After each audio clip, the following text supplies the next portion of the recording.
In today's class, we are going to see 4th standard Hindi lesson number 5, that is Gubbara. So in this video, we are going to see question answer of these chapters. Let's start. Already इसके पहले के जो chapters हैं उसके digest answers and digest answers नहीं sorry explanation and question answers जो आपके text book में questions हैं उसके वीडियोस अपलोडेड हैं. आप प्लेलिस्ट चेक करोगे ना हिंदी का तो मिल जाएगा आपको, मराठी का भी मिल जाएगा एंड इंग्लिश का भी अलग से प्लेलिस्ट है. न्यू सिलेबस की बात कर रही हूँ मैं, तो सारे न्यू सिलेबस वाले जो वीडियोस हैं आपको मिल जाएंगे. यहाँ पे ये जो क्वेश्चन है, ये क्वेश्चन कहीं पे लिखने वाली बात नहीं है. ये टीचर अगर आपको बोलेंगी तो आपको सुनाना रहेगा, वैसे यहाँ पे लिखने की ज़रूरत नहीं है. किसने किससे कहा बताओ, क्यों कहा होगा, इस पर भी चर्चा करो. तो हम भी तुम्हारे साथ चलेंगे, क्यों रो रहे हो, हम भी साथ में खेलेंगे, तुम मेरे साथ खेलो.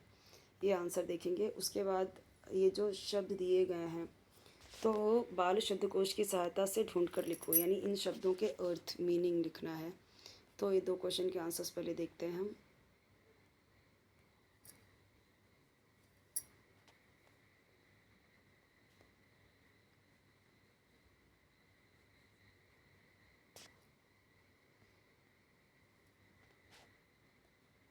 तो जो फर्स्ट क्वेश्चन था, छोटी सी कहानी है. आप बड़ी कहानी अगर आपको याद है तो बड़ी कहानी बता सकते हो. एक बार दो मित्र आपस में लड़ पड़े. बाद में उन्हें अपनी गलती का एहसास हुआ. दोनों ने एक दूसरे से माफ़ी मांगी और फिर से अच्छे मित्र बन गए. उन्होंने मिलजुल कर खेला और खुशी खुशी रहने लगे. अब अगर ये कहानी आपको पता है तो क्यों लड़े, फिर कैसे मिले, वो सब भी पूरा बता सकते हो. या फिर कोई और दूसरी तेनालीराम की कहानी आप बता सकते हो. किसने किससे कहा वो देखते हैं. हम भी तुम्हारे साथ चलेंगे, तितली ने गुब्बारे से कहा. क्यों रो रहे हो, गुब्बारे ने बच्चे से कहा. हम भी साथ में खेलेंगे, गौरैया और तितली ने बच्चे से कहा. तुम मेरे साथ खेलो, गुब्बारे ने बच्चे से कहा. नीचे दिए गए नए शब्दों के अर्थ लिखो. बगल, पास या समीप, शोर, हल्ला या आवाज़, वृक्ष, पेड़, सैलानी, घूमने वाला व्यक्ति, चंचल, फुर्तीला, नटखट. देखो, समझो और उचित क्रम बताकर प्रत्येक चित्र के लिए एक वाक्य लिखो.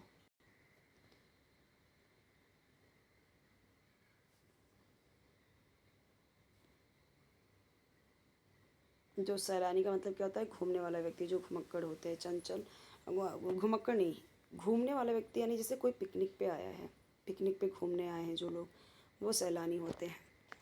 कोई जैसे अभी यहाँ से कोई राजस्थान घूमने गया, कोई टूर पे गया, वो सैलानी होते हैं. उन व्यक्तियों को सैलानी बोला जाता है जो पिकनिक पे जाते हैं, घूमने जाते हैं. ठीक है, जो टूरिस्ट होते हैं वही सैलानी हैं. चंचल यानी फुर्तीला या नटखट, नॉटी. वृक्ष यानी पेड़, शोर, हल्ला, आवाज़. बगल यानी पास या समीप. देखो, समझो और उचित क्रम बताकर प्रत्येक चित्र के लिए एक वाक्य लिखो. पहले क्या है, अंडा. अभी ये क्वेश्चन हम देखेंगे कि पहला क्रम क्या होगा. अंडा आया, फिर चूज़ा बना, फिर उससे बड़ा बना. मतलब ये अंडे से बाहर आया, फिर उससे बड़ा चूज़ा बना, फिर चलने फिरने लायक हो गया, फिर उड़ने लायक हो गया. वो इधर लिखना है. तो देखो, 1 2 3 4 5, 1 2 3 4 5, 5 लाइन है. देख लेते हैं इसका आंसर.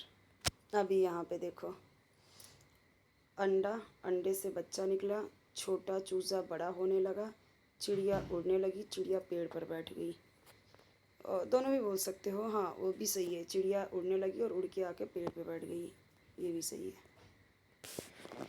नेक्स्ट क्वेश्चन है, नीचे दिए हुए गणितीय आकार पहचानने के लिए अपने मित्र को दिशा और स्थान से जुड़े स्पष्ट निर्देश दो. तो देखो, अब क्या करना है, समझो. नीचे दिए हुए गणितीय आकार, ये सब देखो ट्रायंगल है तो ये सब गणित के हैं, मैथ्स है. ठीक है, ये रेक्टेंगुलर शेप है. ठीक है, तो ये स्क्वायर है, ये सर्कल है, तो स्फीयर है. तो अभी इसको क्या करना है, आकार पहचानना है और मित्र को दिशा और स्थान से जुड़े स्पष्ट निर्देश दो. ठीक है, जैसे भी ये क्या बोला, ये पराठा है तो इसको क्या दिशा निर्देश दिया, क्या बोला इसको बोलने के लिए, डिब्बे में पराठा रखो. अब ये दरवाज़ा है, ये रुमाल है, ये गेंद है ना, ये छोटी मेज है, ये गुब्बारा है, ये स्लेट है, ये क्या है, समोसा है. अब इनको भी, इनके लिए भी लाइन आपको लिखनी है, राइट, लिखना पड़ेगा. तो अभी हम देखते हैं आंसर. तो देखो, पहला क्या है, डिब्बे में पिज़्ज़ा रखो. अगर वो पिज़्ज़ा नहीं है, पराठा है, पराठा लिखो। दरवाजे के पास माला लटकाओ, दरवाज़ा था ना बाजू में। फिर गेंद था, गेंद को डिब्बे में रखो या गेंद को घर में रख दो, कुछ भी बोल दो। मेज़ के ऊपर टीवी रखो या मेज़ के ऊपर बॉटल रखो, मेज़ के ऊपर कुछ और रखो, कुछ भी रख दो। समोसे को थाली में रखो, ये हो गया लाइन। या आप अपने तरीके से भी लिख सकते हो, कुछ भी सेंटेंस बना के, सही होना चाहिए। समझो और बताओ। अब ये क्वेश्चन पहले देख लेते हैं टेक्स्ट बुक से। टेक्स्ट बुक में क्या है, पहले पैराग्राफ है। तितली अपने रंग बिरंगे पंखों से सबका मन मोह लेती है, वह फूलों पर मंडराती है, उसे फूलों के रस का स्वाद बहुत भाता है। बच्चे तितलियों के पीछे दौड़ते हैं, बड़े लोग भी तितली के रंगों को देखते रहते हैं। तितली बहुत कोमल होती है, उसे पकड़ना नहीं चाहिए। ये पैराग्राफ हो गया। अब इसी पैराग्राफ में से आपको आंसर ढूंढ के लिखना है। तितली सबका मन किससे मोह लेती है, तो वो बताना है। तो अभी ढूंढना है मन मोह लेने वाला लाइन किधर है, इधर है, मन मोह लेती है। तो ऐसे लिखोगे, तितली अपने रंग बिरंगे पंखों से सबका मन मोह लेती है। यही आंसर हो गया फर्स्ट का, इसका आंसर हो गया। तितली को क्यों पकड़ना नहीं चाहिए, तो पकड़ना नहीं चाहिए कहाँ लिखा है, यहाँ लिखा है, ये ढूंढना है। फिर उसके पहले जाओ, पकड़ना नहीं चाहिए क्यों, क्योंकि तितली बहुत कोमल होती है, उसे पकड़ना नहीं चाहिए। ये मैं आपको तरीका बता रही हूँ कि जब एग्ज़ाम में ऐसे पैराग्राफ आए और आपको अगर आंसर याद नहीं है या पैराग्राफ बाहर से आ गया, टेक्स्ट बुक का नहीं है, तो आपको कैसे बना के लिखना है वो मैं आपको आइडिया दे रही हूँ, ठीक है। तो जो मैंने आंसर बताया है मैंने वही यहाँ पे लिख दिया है। तितली सबका मन किससे मोह लेती है, तितली अपने रंग बिरंगे सुंदर पंखों से सबका मन मोह लेती है। तितली को क्यों पकड़ना नहीं चाहिए, तितली बहुत कोमल होती है, उसे पकड़ने से उसके पंख खराब हो सकते हैं, इसलिए उसे नहीं पकड़ना चाहिए। ठीक है, जितना उधर लिखा था उतना भी लिखोगे तो भी मार्क्स मिलेगा। अब देखते हैं क्या लिखा है। इस कहानी से तुमने क्या सीखा, ये तितली वाली गुब्बारे वाली कहानी से क्या सीखा वो बताना पड़ेगा। पढ़ी हुई कहानी तुम्हें क्यों पसंद आई बताओ। अब ये 2 क्वेश्चन हैं जिनका आंसर हमें बताना है। So let's see.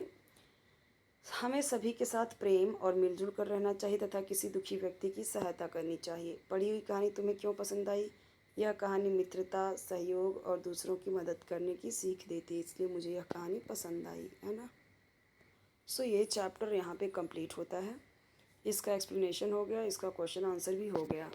अभी नेक्स्ट चैप्टर आपका जो है Indradhanush, we will see in the next video. Explanation भी देखेंगे, फिर इसका क्वेश्चन आंसर भी है वो भी हम देखेंगे इसके बाद के वीडियो में। फिर पुनरावर्तन 1 है वो भी देख लेंगे, इजी है। तो चैनल सब्सक्राइब कर लेना और वीडियो लाइक कर देना, फ्रेंड्स साथ अपने शेयर कर देना ताकि उन्हें भी हेल्प मिले, क्योंकि सिलेबस चेंज हुआ है तो मैं सारे प्रोवाइड कर दूँगी। जिन बच्चों की बुक्स नहीं है उनको हेल्प मिल जाएगी, और क्योंकि नया है तो क्वेश्चन अभी डाइजेस्ट आया नहीं है, ठीक है। तो अगर जैसे ही आएगा मैं वो भी वीडियो प्रोवाइड कर दूँगी, डाइजेस्ट आंसर्स भी।